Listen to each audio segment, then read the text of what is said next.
अस्सलाम वालेकुम वरहमतुल्लाहि वबरकातुह। तो बेसिक ज्योमेट्रिक आइडियाज़ के चैप्टर को हम आगे बढ़ाते हुए हम मज़ीद ज्योमेट्रिक से रिलेटेड चीज़ों को पढ़ेंगे। गुज़िश्ता दर्स में हम लोगों ने पॉलीगन्स के बारे में पढ़ा था। पॉलीगन्स यानी ऐसे डायग्राम्स या ऐसे शेप्स जिनके बहुत सारे अज़ला होते हैं, जिनके बहुत सारे साइड्स होते हैं, एक से ज़ायद साइड्स होते हैं, उन्हें हम कहते हैं पॉलीगन्स।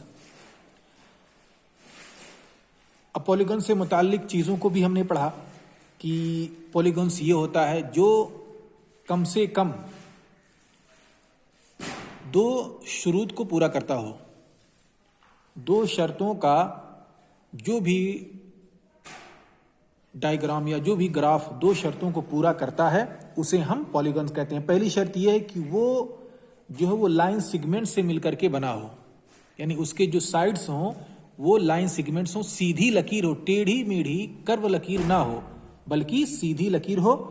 और दूसरी शर्त हमने पढ़ी थी कि वो सिंपल क्लोज्ड कर्व हो, यानी जो भी उसकी शेप बने वो बंद हो, वो खुला हुआ शेप ना हो। अगर ये दोनों शर्तें पाई जाती हैं तो उसे हम कहते हैं पॉलीगन्स। अब इसके कुछ कैरेक्टरिस्टिक्स हैं, इसके कुछ खुसूसियात हैं। ये पॉलीगन्स जो है कुछ चीज़ों से मिलकर के बनता है और जिन चीज़ों से मिलकर के बनता है उसकी कुछ खुसूसियात हैं, कुछ उसकी पहचान है। उसमें हमने पढ़ा था कि साइड्स क्या होता है पॉलीगन्स के, और अगर दोनों साइड्स किसी एक जगह पे आके मिलती हैं तो उसको हम क्या कहते हैं, वर्टिक्स बोलते हैं। एक जगह जिस पॉइंट पर दोनों अजला या दोनों साइड्स आके मिलते हैं उसको हम वर्टिक्स बोलते हैं। और जो दोनों साइड्स हैं, जो दोनों साइड्स हैं, अगर दोनों एक दूसरे के पड़ोसी हैं, एक दूसरे से करीब हैं, सेम बाउंड्री को वो शेयर करते हैं, तो उसे हम कहते हैं एडजेसेंट साइड्स। और जो बाउंड्रीज को शेयर नहीं करते, जिनके दरमियान कोई बाउंड्री कॉमन नहीं होती, अलग अलग होते हैं, दोनों साइड्स हैं अलग होती हैं, उन्हें हम कहते हैं डियागोनल्स। तो उसी को मजीद हम पढ़ेंगे एक्सरसाइज के जरिए से। एक्सरसाइज जब हम करेंगे तो जो बातें हमने पढ़ी हैं उसकी मजीद वजाहत हो जाएगी। तो चलिए सबसे पहले एक्सरसाइज 4.2 पे हम आते हैं। 4.2 में कुछ शेप हमारे पास दी हुई हैं, इसे हमें क्लासीफाई करना है। हमें ये बतलाना है कि ये जो शेप दिए गए हैं, ये जो कर्व्स हमको दिया गया है, ये क्लोज है या ओपन है। तो जो पहला कर्व है कुछ इस शक्ल का है। अब ये देखें, ये खुला हुआ है, इधर से भी ये खुला है, इधर से भी ये खुला है, तो हम इसे कहेंगे ओपन कर्व।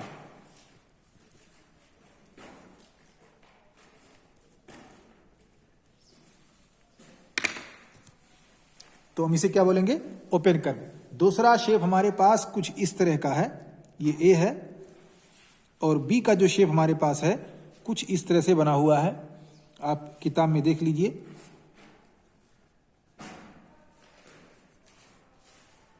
कुछ इस शक्ल का शेप है।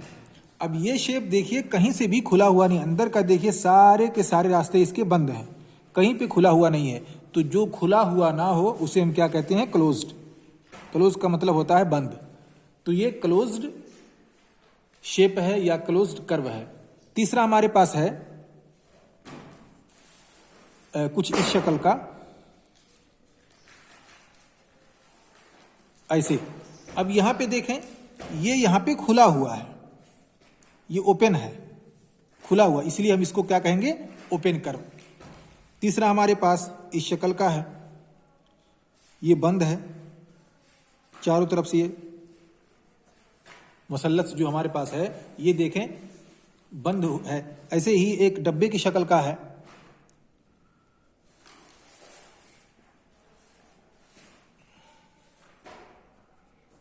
ये शक्ल, ये भी चारों तरफ से बंद है, कहीं पे खुला हुआ नहीं है, तो ये भी क्लोज्ड है। ये भी क्लोज्ड, ये भी क्लोज्ड, तो ये जो शेप हमारे पास है सवाल नंबर 1 में, ये सारे के सारे इसमें से कुछ क्लोज्ड हैं और कुछ ओपन है। यहाँ पे देखा, ये आपने देखा कि ये खुला हुआ है, ऐसे ही ये भी खुला हुआ, तो ये ओपन कर्व है और दूसरे क्लोज्ड कर्व हैं। अब हम आते हैं सवाल नंबर 2 पे। सवाल नंबर 2 में हमें कुछ रैंडमली अश्वाई तौर पे ओपन कर्व और क्लोज्ड कर्व के शेप बनाने हैं। अब कोई भी आप शेप बनाएं, किसी भी तरह से आप ऐसे ही यूं ही बनाएं, किसी भी शक्ल का आप ऐसे कर सकते हैं, ऐसे ये हो गया। अब देखिए यहाँ पे खुला हुआ है, ये हो गया ओपन। अब आपसे कहा गया क्लोज्ड बनाइए। अब कोई भी शेप बनाएं आप, इसको ऐसे ला करके ओपन कर दें। ऐसे बॉक्स बनाएं, इसको बंद कर दें, ये हो गया क्लोज्ड। ऐसे बॉक्स बनाएं, इसको ऊपर खुला रखें या इस साइड में खुला रखें। कहीं भी आप खुला छोड़ देते हैं तो वो हो जाएगा ओपन कर्व, और अगर आप उसको बंद कर देते हैं चारों तरफ से तो हो जाएगा क्लोज्ड कर्व। बंद और ओपन मुनहना, खुला और बंद, मुनहना मफ्तूह और मुगलक मुनहना, इसे हम कहते हैं। अब हमें एक पॉलीगन बनाना है। सवाल नंबर 3 में एक हमें पॉलीगन बनाना है, उसमें हमें 2 चीजों का ध्यान देना है। सवाल नंबर 3 कहता है कि एक फिगर बनाइए पॉलीगन का और उसके इंटीरियर साइड्स को बयान कीजिए। उसके दाखिली जो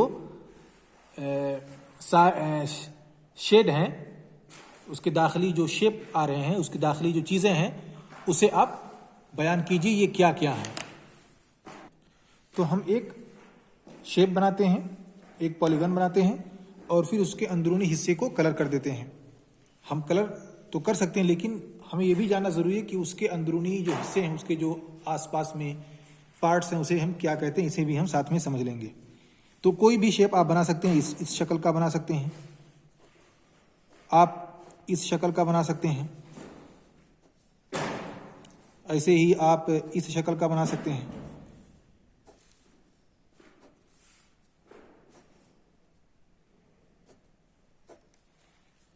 किसी भी शक्ल का आप शेप खुद से बना सकते हैं। अब इसको आप कलर कर दें। अब यहां पे देखें, इसको हम क्या कहेंगे, ये उसके साइड्स हो गए, ये भी इसके साइड्स हो गए, ये भी इसके साइड्स हो गए। इसको हम ए कह सकते हैं, इसको बी कह सकते हैं, इसको सी कह सकते हैं। अब ये साइड्स, यहाँ पे ये वर्टिक्स है, इधर से भी मिल रहा है, इधर से भी मिल रहा है, दोनों पॉइंट्स एक साथ मिल रहे हैं, ये कहलाएगा वर्टिक्स। और इसका हिस्सा और इसका नहीं मिल रहा है, इसलिए हो जाएंगे डायगोनल। और ये चूंकि दोनों एक साथ मिल रहे हैं, एक साथ एक दूसरे के पड़ोसी हैं, इसलिए ये कहलाते हैं एडजेसेंट साइड्स। अब सवाल नंबर 3 है, हमें यह बतलाना है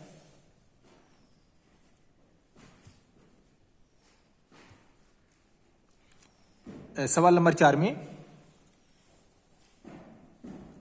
एक शेप दिया हुआ है इस शक्ल का। सवाल नंबर 4 में एक शेप है और शेप कुछ इस शक्ल का है।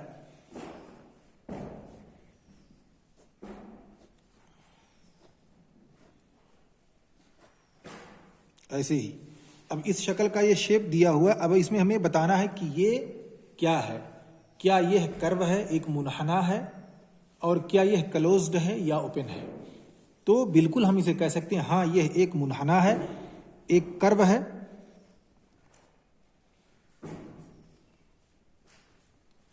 और दूसरा ये क्लोज्ड है। तो ये कर्व है और ये क्लोज्ड है। यहां पे देखें, कहीं से भी खुला हुआ नहीं है, इसलिए ये ओपन कर्व कभी नहीं हो सकता।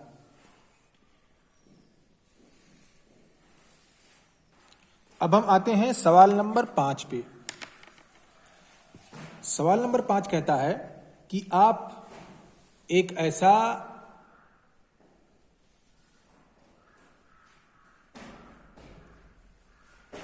शेप बनाएं जिससे मुंदरजा झैल चीजें मुमकिन हो सके। हमें कुछ ऐसा शेप बनाना है जिसे मुंदरजा झेल चीज़ें मुमकिन हो सकें। अगर ऐसा है तो क्या हम इस तरह की चीज़ें कर सकते हैं, एक शेप बना करके, एक ग्राफ बना करके, या एक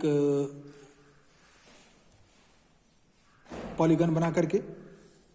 तो सवाल नंबर 5 में हमें पहला पॉइंट है ए, कहता है कि एक क्लोज कर्व बनाइए जो पॉलीगन ना हो। हम जानते हैं कि पॉलीगन होने के लिए दो शर्तें हैं। पहली शर्त यह है कि वो लाइन सेगमेंट से मिलकर के बना हो, दूसरी शर्त यह है कि वो क्लोज्ड कर्व हो, सिंपल क्लोज्ड कर्व, यानी एक दूसरे को क्रॉस ना कर रहा हो। सिंपल क्लोज्ड कर्व और लाइन सेगमेंट से जो मिलकर के शेप बनता है उसे हम कहते हैं पॉलीगन। तो ये कह रहा है कि ऐसा पॉलीगन बनाइए, यानी एक ऐसा कर्व बनाइए क्लोज्ड जो पॉलीगन ना हो। तो ऐसी सूरत में हम पहले रूल को वायलेट करेंगे, यानी हम लाइन सेगमेंट नहीं बनाएंगे, बल्कि हम एक ऐसी लकीर बनाएंगे जो लाइन नहीं होगी। और दूसरी चीज, एक ऐसा शेप बनाएंगे जो सिंपल क्लोज्ड कर्व भी ना रहे। तो पहला रूल हम अगर वायलेट कर देते हैं इस शक्ल का, ये पॉलीगन नहीं है, क्योंकि इसमें जिला ही नहीं पता चल रहा है, सारे के सारे ये कर्व हैं। इसमें कितने अजला हैं हमें कुछ पता नहीं है। ऐसे ही पान के शक्ल का या दिल के शक्ल का शेप बना लें, ये भी कर्व तो है लेकिन ये पॉलीगन नहीं है, क्योंकि इसमें अजला का पता ही नहीं चल रहा है। ऐसे ही हमें एक ओपन कर्व बनाना है। दूसरा पॉइंट्स है बी, एक ऐसा ओपन कर्व बनाना है जो टोटली लाइन सेगमेंट से मिलकर के बना हो। ओपन कर्व कोई भी लाइन सेगमेंट, एक लाइन दूसरी लाइन, ऐसे ही पहली लाइन दूसरी लाइन। तो ये हमने बना दिया लाइन सेगमेंट से मिलकर के बना एक ओपन कर्व। अगर ये हम क्लोज्ड कर्व कर देते तो ये क्या बन जाता, पॉलीगन बन जाता। जैसे हम इसको क्लोज कर देते ऐसे ही, या इसको हम ऐसे क्लोज कर देते तो ये क्या बन जाता, पॉलीगन। लेकिन हमने पॉलीगन इसको नहीं बनाना, बल्कि हमें लाइन सेगमेंट से एक ओपन कर्व बनाना है, और जब ओपन होगा तो वो पॉलीगन हो ही नहीं सकता। सी कहता है कि आप ऐसा पॉलीगन बनाइए जिसके दो साइड्स हों। ऐसा पॉलीगन जिसके सिर्फ दो साइड्स हों, तो ये तो नामुमकिन है। दो साइड्स मतलब वो खुला ही रह जाएगा, पहली साइड्स दूसरी साइड, ये ओपन है। इसके लिए जरूरी हो कि ये क्लोज्ड हो, दो से ज्यादा होना चाहिए। अगर तीसरा हम ले लेते हैं 3 साइड तो बन जाता है, 4 ले लेते हैं तब भी बन जाता है। तो दो में मान लीजिए एक इधर लाइन ले लिया, एक इधर लाइन सेगमेंट और दूसरा लाइन सेगमेंट, तब भी नहीं बना। तो दो लाइन सेगमेंट से या दो साइड से पॉलीगन बनाना नामुमकिन है, इसलिए ये चीज नहीं हो सकती। ये हो सकता है, ये हो सकता है, लेकिन तीसरा रिक्वायरमेंट पूरा नहीं हो सकता। तो आज बस इतना ही। अगले दर्स में हम पढ़ेंगे एंगल्स के बारे में, जाविये कितने तरह के होते हैं, उसकी क्या खुसूसियात हैं। इन सारी चीज़ों को इंशाल्लाह हम अगली क्लास में डिस्कस करेंगे।